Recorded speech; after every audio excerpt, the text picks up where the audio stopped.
भारतीय सिनेमा का सबसे बड़ा त्योहार 14 अप्रैल 2022 से शुरू हो चुका है। इस त्योहार का नाम है केजीएफ चैप्टर 2। लेकिन अब ये त्योहार इससे भी बड़ा होने वाला है। जी हाँ, आप बिल्कुल सही सुन रहे हैं। केजीएफ का त्योहार अब रुकने वाला नहीं है। अगर आपने केजीएफ चैप्टर 2 का तूफान देख लिया है तो केजीएफ चैप्टर 3 के सुनामी के लिए तैयार रहिए। केजीएफ चैप्टर 2 की शानदार सफलता के बाद इस फिल्म के निर्माता ने केजीएफ चैप्टर 3 बनाने का निर्णय ले लिया है। लेकिन सभी दर्शक इस बात को लेकर कंफ्यूज है। जब केजीएफ 2 के अंत में हम सभी के प्यारे रॉकी की मौत हो जाती है तो आगे केजीएफ चैप्टर 3 की कहानी क्या होगी। लेकिन आप जरा भी कंफ्यूज नहीं होइए, क्योंकि हम आपको इस वीडियो में केजीएफ चैप्टर 3 की स्टोरी के बारे में बताने वाले हैं। तो आइए हम केजीएफ चैप्टर 3 स्टोरी के बारे में जानते हैं। तो अगर आपने केजीएफ चैप्टर 2 मूवी देखा होगा तो आपको अधेरा के सामने खड़े एक बच्चे के जबरदस्त डायलॉग को तो आप बिल्कुल भूले नहीं होंगे। बस यही बच्चा बनेगा केजीएफ चैप्टर 3 का रॉकी का राइट हैंड। अगर फिर भी आपको पूरी बात समझ में नहीं आई तो कोई बात नहीं, आइए इसको पूरी विस्तार से सुलझने का प्रयास करते हैं। केजीएफ के डायरेक्टर प्रशांत नील का नाम तो आपने जरूर सुना होगा। इनकी आने वाली अगली फिल्म सालार के बारे में तो आप जरूर जानते होंगे।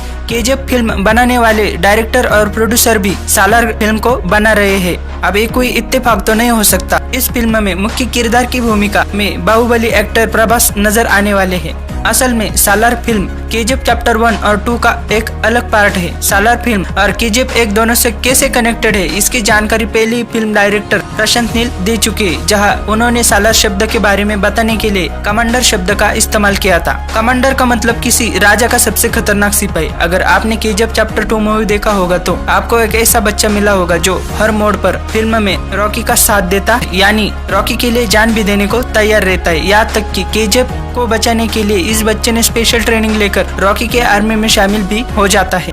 फिर मूवी में अधेरा का अटैक होता है जिसने सब कुछ बर्बाद कर दिया है। हर तरफ लाशों का ढेर मिलता है। लेकिन जब डेड बॉडी को उसकी माँ के सामने लाया जाता है, उस बच्चे का चेहरा देखने से माँ को रोक लिया जाता है। बस अब आप समझ गए होंगे, असल में वो बच्चा मरा नहीं है, बल्कि रॉकी ने उसको बचा लिया है और उसे पूरी दुनिया से छिपा कर रखा है, यहाँ तक कि उसकी माँ से भी। ऐसा इसलिए क्योंकि शायद वो बच्चा अपने माँ की वजह से कमजोर बन रहा था। यही बच्चा आगे बनता है रॉकी का सबसे बड़ा हथियार, जिसका जिक्र सालार के ऑफिशियल पोस्टर की टैगलाइन में भी किया गया है। अब भी अगर आपको केजीएफ चैप्टर 3 की कहानी समझ में नहीं आई हो तो जरा एक बार सालार के विकिपीडिया पेज पर जाकर देख लीजिए। सालार के माँ वाले कैरेक्टर के लिए उन्हीं एक्ट्रेस को कास्ट किया गया है जो केजीएफ चैप्टर 2 में इस बच्चे की माँ के रूप में नजर आई थी।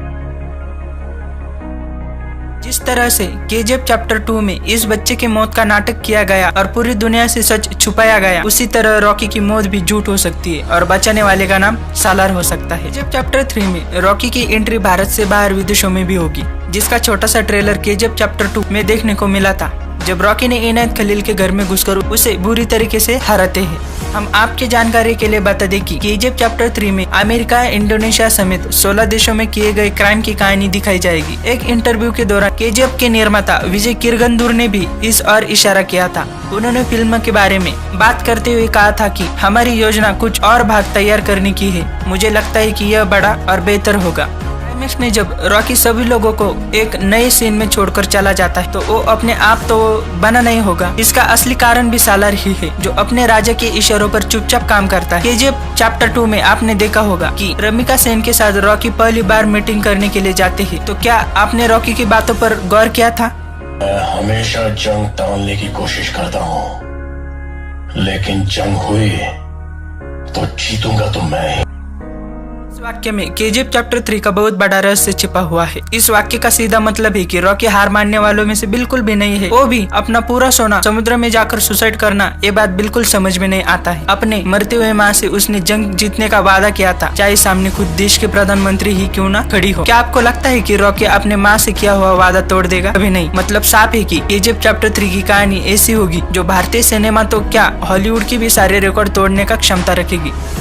आपको क्या लगता है, अपना रॉकी भाई केजीएफ चैप्टर 3 में हॉलीवुड के सारे रिकॉर्ड को तोड़ सकते हैं? कमेंट कर जरूर बताइएगा। अब बात करते हैं केजीएफ चैप्टर 3 कब रिलीज होगी। केजीएफ चैप्टर 1 में रॉकी की एंट्री 2018 में हुई, फिर भी केजीएफ चैप्टर 2 रिलीज हुआ 2022 में। अब 2023 में अगली फिल्म आएगी सालार। सालार फिल्म के क्लाइमेक्स में एक सीन बहुत ही मजेदार होगा, रॉकी मीट द सालार। इसके बाद रिलीज होगा भारतीय सिनेमा का must awaited film KGF chapter 3।